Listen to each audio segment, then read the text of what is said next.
Olá, pessoal, tudo bem com vocês? Que Deus abençoe grandemente sua vida e seus estudos. Sejam muito bem-vindos ao Desafiando Concursos, a nossa primeira aula, literalmente, aqui do canal de 2025. Eu estou gravando essa aula no dia 1º de janeiro de 2025. Então, primeiramente, que Deus abençoe grandemente esse novo ano de vocês, esse novo ano de estudos. São aí 12 meses de oportunidade, 365 dias de também oportunidades, e que Deus venha abençoar grandemente vocês, esse novo momento de estudos, esse novo ano. Não desista, não desanima. Por mais que realmente não é fácil, eu falo por experiência própria, não é fácil você, muitas das vezes, você estudar, você tem a sua vida, você quer tirar um momento com a sua família, descansar um pouco, fazer as coisas que você gosta. Às vezes você abrir mão de certas coisas para poder estudar, para poder trabalhar, dar o melhor para sua família. Então não desista. Bateu o cansaço, bateu o desânimo, qualquer coisa, põe aqui no comentário e fala: poxa, professora, eu fui estudar hoje, eu fiquei desanimada, eu não consegui estudar, eu fiquei cansada, eu fiquei triste. Põe aqui nos comentários para que, quando você enviar essa mensagem, que a gente tenha ali uma palavra de Deus para te passar.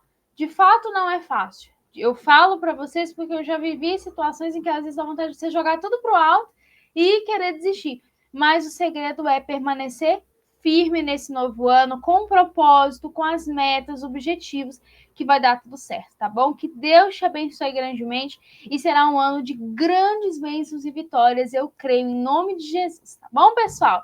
Então, vamos voltar para a nossa terceira, se não me falha a memória, terceira aula. Terceiro mesmo, né, gente? Terceiro. Já tinha uns dias, né? Terceira aula para o IPMO de Osasco, Instituto de Previdência do município de Osasco. Lembrando que todas as aulas aqui do Desafio no Concurso são gratuitas. A única coisa que a gente faz para poder ajudar o canal, o crescimento do canal, o desenvolvimento do canal, é vender os nossos materiais de todo o conteúdo voltado para a legislação, que está pelo valor de R$ 24,90. Se você quiser, é só colocar aqui nos comentários: eu quero material, que eu te passo as informações, tá bom? Vamos lá, gente. Hoje nós vamos começar a falar um pouquinho aqui da fiança.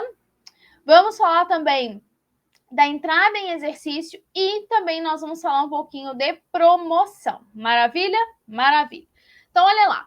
Artigo 32 vai falar da fiança, vai dizer o seguinte: que o funcionário nomeado para cargo cujo provimento ele for de prescrição legal ou regulamentar dependa de fiança, não poderá entrar em exercício sem cumprir essa exigência, ok? Vamos passar para frente e ver quais podem ser essas fianças. Olha lá: dinheiro, título da dívida pública, em apólice de seguro de fidelidade funcional emitidas por institutos oficiais ou empresas legalmente autorizadas, e tomadas todas e aprovadas as contas dos funcionários no prazo máximo de 120 dias a contar da data de seu afastamento, far-se-á a devolução da fiança dentro de quantos dias? Dentro de 60 dias. Parágrafo 3º. O responsável por alcance ou desvio de material não ficará isento do procedimento administrativo e criminal que couber, ainda que o valor da fiança seja superior ao prejuízo verificado. Ok? Do exercício. Essa parte foi bem rapidinha. Vamos agora aqui falar um pouquinho de exercício. Lembra que quando eu falei para vocês, eu acho que eu cheguei a falar para vocês, se eu não cheguei a falar, vamos recapitular aqui. Deixa eu abrir aqui o meu quadro de anotações para eu poder compartilhar com vocês. Eu costumo fazer com alguns alunos, algumas turmas, um passo a passo, desde a realização do concurso até a entrada em exercício. A gente faz um passo a passo. Qual que é o primeiro passo? Realizar o concurso público. Maravilha. Segundo passo, qual é? O segundo passo nada mais é do que ser aprovado em concurso. Legal, fechou. E depois, entra o quê? Entra a nomeação, que é a forma de provimento originário. Eu creio ter comentado isso com vocês. Maravilha. Depois da nomeação vem o quê? A posse. Depois da nomeação vem a posse.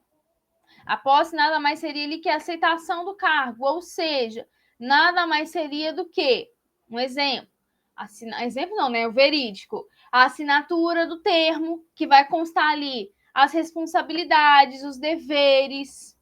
Maravilha? Deixa eu só tomar uma água aqui, gente, só um minuto. Ok?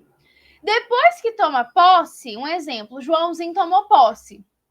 O Joãozinho foi lá, tomou posse. Depois da posse vem o quê? A entrada em exercício. Se o Joãozinho não entrar em exercício, o Joãozinho será exonerado. Por que o Joãozinho vai ser exonerado? Porque ele não entrou em exercício. Certo? Maravilha.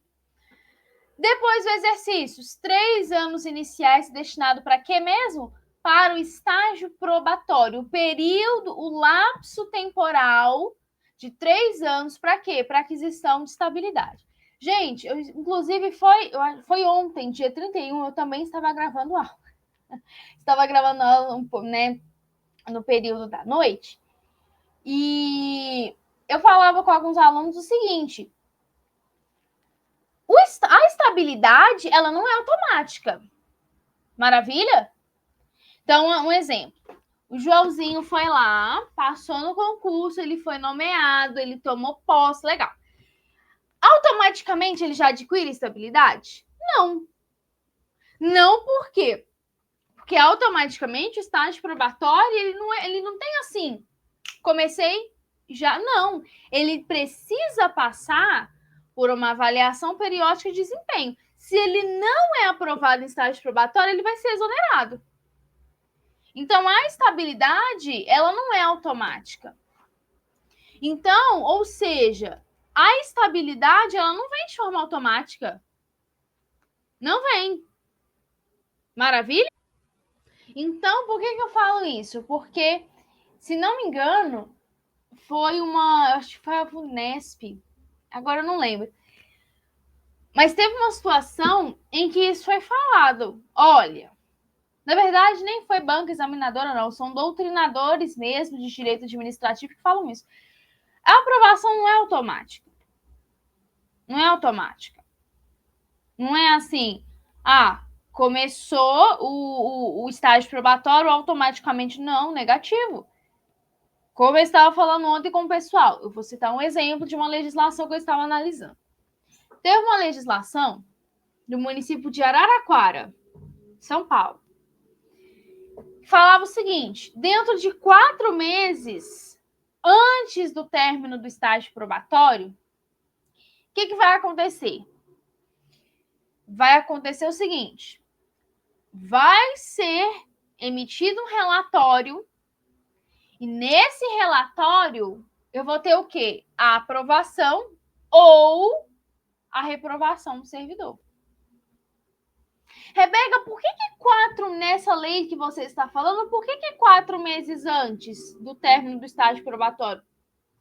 Porque se eventualmente finalizar os 3 anos de estágio probatório, a administração não falar nada, a administração não mencionar nada, se o Joãozinho está ou não aprovado, automaticamente ele vai estar já adquirido, terá adquirido estabilidade. Maravilha, beleza? Artigo 33, então. Nós vamos falar um pouquinho do exercício. Tanto o início do exercício, a interrupção do exercício, o reinício do exercício serão registrados no assentamento individual do servidor. Maravilha? Esse assentamento individual é onde consta tudo do servidor. Agora, o início do exercício e as alterações também serão comunicadas ao órgão do pessoal. Aí vai vir pelo chefe da repartição em que estiver lotado o funcionário. Lembrando que é o chefe ali, né, que vai empossar aquele servidor. Ok? Eu acabei de falar que está no artigo 34, né? O chefe da revista, eu nem tinha visto, o chefe da repartição, ele que vai dar o exercício daquele funcionário. Maravilha? Maravilha.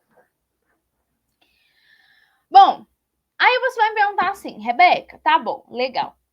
Eu sei que o Joãozinho ele vai entrar em exercício. Eu sei que o Joãozinho tem que entrar em exercício. Legal. Mas tem uma data? Tem. Tem uma data. Vamos supor, Joãozinho tomou posse. 30 dias ele tem para entrar em exercício. Maravilha? Rebeca, pode acontecer desse prazo de 30 dias ser prorrogado? E aí? Pode? Pode, tem essa possibilidade. O prazo previsto pode ser prorrogado. Quando? Quando houver solicitação do interessado. Então, o interessado, quem que é o interessado? O servidor. Quanto ele solicitar ou ali a juízo da própria autoridade competente que der o exercício para o servidor. Segunda hipótese aqui de prazo, 30 dias contado da data da publicação oficial do ato. Em outro caso, qualquer outro caso, salvo exceções previstas nesse estatuto. Maravilha? Maravilha. Aí vem o parágrafo 2º, que é uma coisa que eu já falei para vocês. Se o funcionário não entra em exercício, o que acontece com ele? Será exonerado. Por quê, Rebeca? Porque ele não entrou em exercício. Ele foi nomeado, ele tomou posse, mas ele não entrou em exercício. Então, ele vai ser automaticamente exonerado. Ou dispensado da função. Olha lá. Artigo 36. Uma vez provido em cargo público, como assim provido em cargo público? Uma vez que o servidor foi lá, ingressou no cargo, provido em cargo público, o funcionário deverá ter exercício na repartição em cuja lotação houver claro. Então, ele vai exercer o seu cargo naquela lotação para onde ele tomou posse. Agora, o funcionário provido pode continuar em exercício na repartição em que estiver servindo, desde que sua lotação o comporte. Lotação é o local onde o servidor vai ali desempenhar as suas funções. É o local onde ele vai estar ali diariamente exercendo as suas funções, ok? Maravilha. Artigo 37. Nenhum funcionário poderá ter exercício ou serviço em repartição diferente daquela que ele estiver lotado. Então, um exemplo. O João está numa lotação, uma repartição. Maria está em outra. O João fala assim, poxa, eu não quero ficar aqui. Aí a Maria fala, eu não quero ficar aqui na minha. Vamos trocar, legal, vamos trocar aqui. Vai ele, sabe, assim, não, aqui, você quer ir lá? Vai lá no meu lugar que eu vou no seu. Gente, não existe isso. Ah, eu vou exercer o meu cargo nessa repartição e você exerce aqui. Negativo. Tenho exceção? Tenho, nos casos previstos no estatuto. Ou prévia autorização do prefeito. Maravilha? Maravilha. Agora, nesse último caso, o afastamento só será permitido para fim determinado por prazo certo. Ou seja, essa prévia autorização, o fato dele querer exercer em outra repartição é por tempo certo e o fim determinado. Não é assim, porque eu não quero. Cansei dali. Não, eu tenho que ter um motivo certo. Maravilha? Maravilha. Olha lá, o que é a lotação? Entende? O número de funcionários em cada carreira, em cada caso isolado, que devam ter exercício em cada repartição ou serviço, é o que eu falei para vocês, tá? A lotação das repartições de serviço será fixada por quem? Por decreto executivo, ok? No caso, né, do município, o prefeito. Pode o servidor, o funcionário, se ausentar do município por algum motivo? Pode. Olha aqui o caso. Para estudo ou missão de qualquer natureza, ok? Com ou sem ônus para os cofres públicos, sem autorização de designação do prefeito, ok? Na verdade, que nenhum funcionário. Opa, eu li errado aqui, calma. Calma. Nenhum funcionário poderá ausentar-se do município para estudo ou missão. Claro. Existem os casos em que, por exemplo, foi em qual lei mesmo, gente? Não, acho que não foi com vocês, não. Acho que não foi com vocês. Claro que existem situações, por exemplo, está lá comum na Lei 8.112. Por exemplo, o funcionário ele, sei lá, foi designado para exercer como é que eu posso dizer? Não exercer, mas para estar ali em um outro local, em um outro país, em um outro estado ali, ok. Há critério da administração, ok. A administração solicitou, ok? Maravilha. Agora, salvo caso de absoluta conveniência a juízo do prefeito, nenhum funcionário poderá permanecer por mais de 2 anos em missão fora do município, nem exercer outra, senão depois de decorridos 4 anos de exercício efetivo no município, contada a data do regresso. Então, o prefeito, né, se for de conveniência dele, nenhum funcionário pode permanecer por mais de 2 anos em missão fora do município. Maravilha? Maravilha. Agora, artigo 41. Se, por exemplo, o servidor foi preso em flagrante ou previamente pronunciado por crime comum ou denunciado por crime funcional ou condenado por crime inafiançável, ele vai ser afastado do exercício até a decisão final passada em julgado, então até o trânsito em julgado. Agora, durante o afastamento, o funcionário ele poderá 1/3 de vencimento, ok? Tendo direito à diferença se afinal não for condenado. Caso de condenação, o que vai acontecer? Se esta for de natureza que determina a demissão, ele vai continuar afastado até o cumprimento da pena. Então, um exemplo. Fulaninho foi condenado, então ele vai ficar afastado até o cumprimento total da pena dele. Maravilha? Promoção. Artigo 42. O que é promoção? Promoção nada mais é, gente, do que o acesso em caráter efetivo a cargo de classe imediatamente o quê? Superior. Então, ele vai subir o nível. Aquela em que pertence sua carreira. Claro que eu tenho, então, obviamente, alguns critérios para ocorrer a promoção. Critério de antiguidade, enfim. Então, olha lá. Primeiramente, a promoção ela vai obedecer critério de antiguidade, ok? A sequência desse critério de antiguidade não será alterada, ainda que ocorra qualquer outra modalidade de provimento, ok? A primeira promoção do servidor, ela sempre vai obedecer ao critério da antiguidade. Então, a primeira promoção vai obedecer à antiguidade. Olha lá.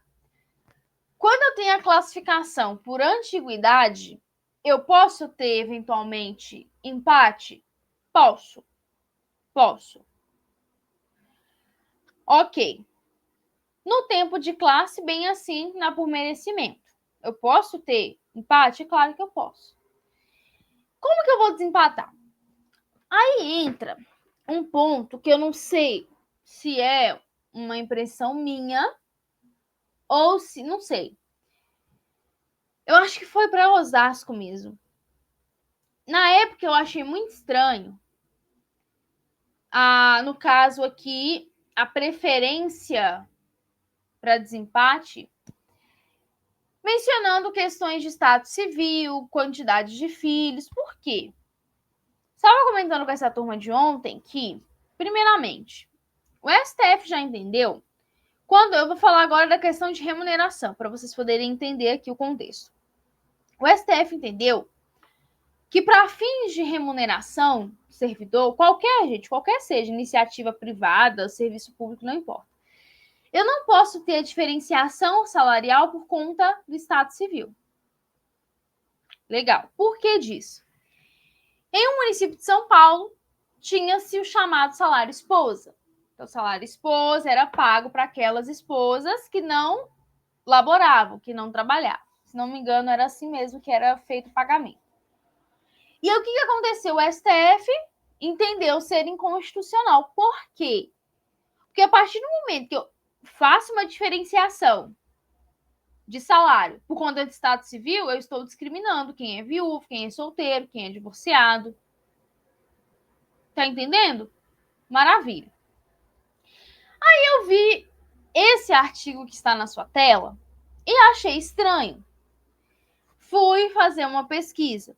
Quando eu fiz a pesquisa, eu acho que 1 ou 2 dias antes, eu não me recordo agora, o STF estava entendendo discutindo. Acho que não sei se entendeu em constitucional, agora eu não vou lembrar, já tem um tempinho já. Tinha uma lei, se não me engano, do Ministério Público de algum estado, agora não me recordo, que estava colocando como critério de desempate, de promoção, esses pontos que estão na sua tela. Funcionário casado, com filho, que não sei o quê. Então o STF entendeu qual o sentido. Depois eu vou até procurar essa notícia e vou mostrar para vocês. Achei que vou mostrar para vocês, gente, o que eu tô falando, tá? Olha só. Lei, aqui, ó, foi postado dia 8/11/2024, no caso, né? 2 meses atrás.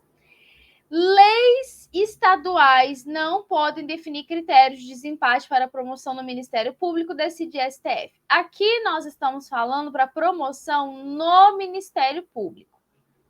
Porém, eu lendo esse ponto, tudo bem que nós não estamos falando aqui do Ministério Público, mas eu achei uma semelhança muito grande. Olha só.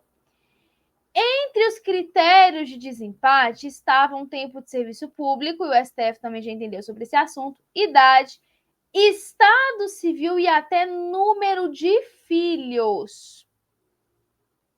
Número de filhos. Ou seja, né? Vamos pensar assim, qual é o sentido de eu ter número de filhos, estado civil como critério de desempate? Então, eu fiquei um pouco sem entender. Fui procurar saber, ainda não consegui resposta. Não sei o motivo ainda, mas enfim, então vamos seguir o que está aqui mesmo, tá? Por que eu dei esse adentro também, pensando aqui agora? Que pode ter algum aluno que pergunte: nossa, professora, mas número de filho, qual é a diferença? Então, por isso que é bom a gente, às vezes, adentrar em alguns assuntos, né? Olha lá. O que pode ter preferência? Um funcionário casado ou viúvo que tiver maior número de filhos, o casado, o solteiro que tiver filhos reconhecidos, o que tiver maior tempo de serviço prestado no município, o mais idoso. Então, né, vamos continuar aí, quem sabe, né? Parágrafo 1º. Quem eu não vou considerar como filho? Os maiores que exerçam qualquer atividade remunerada. Não será considerado estado de casado se ambos os cônjuges forem o quê? Servidores públicos, tá? Quando marido e mulher forem funcionários municipais, os pontos relativos aos filhos serão computados unicamente para o cabeça do casal. Aí, quando o cabeça do casal for titular de cargo, os encargos de família computar-se-ão em favor do outro cônjuge, se ele for o quê? Funcionário. Os direitos e vantagens decorrentes da promoção serão devidos desde a publicação do ato correspondente e ao funcionário que não se encontrar no efetivo exercício do cargo municipal, só se abonarão esses direitos e vantagens a partir da data da reassunção. Ou seja, né, que ele voltar. Artigo 46. Se declarado sem efeito o ato que promover indevidamente o funcionário, será declarado. Aquele funcionário que ele for provido indevidamente, ele não é obrigado a restituir o que a mais houver recebido. Maravilha? Parágrafo 2º. O funcionário a quem couber a promoção será indenizado da diferença de vencimento ou remuneração a que tiver direito.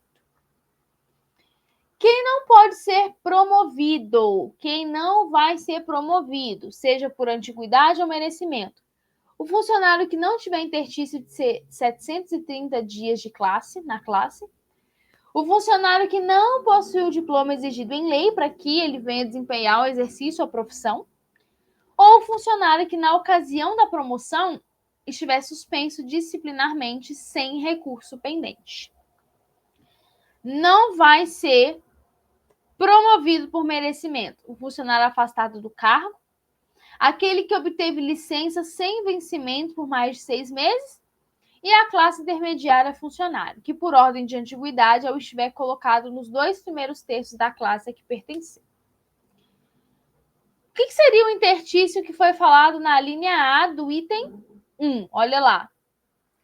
Quando o número de vagas na carreira foi igual ou superior ao do ocupante da classe inferior, ou quando, entre estes, nenhum possui interstício no cargo. Interstício é tempo, tá? E ele vai ser contado na forma prevista neste capítulo para a antiguidade de classe. Maravilha? Aqui no parágrafo 3º faz menção a outras alíneas, tá bom? A linha C do item 2. E o parágrafo 4º fala que nas promoções gerais ou quando houver simultaneamente promoção por antiguidade por merecimento, serão excluídos para o cálculo de 2/3 os funcionários que terão acesso por antiguidade. Maravilha? Próxima aula, nós vamos falar das modalidades de promoção, que é a promoção por antiguidade, por merecimento, da promoção pós-mortem. É isso mesmo que você ouviu, pós-morte. Vamos entender um pouquinho cada uma dessas formas de promoção. Aqui foi uma forma mais inicial, introdutória, e depois nós vamos falando um pouquinho do restante, tá bom? Que Deus abençoe grandemente, pessoal. Até mais. Tchau, tchau.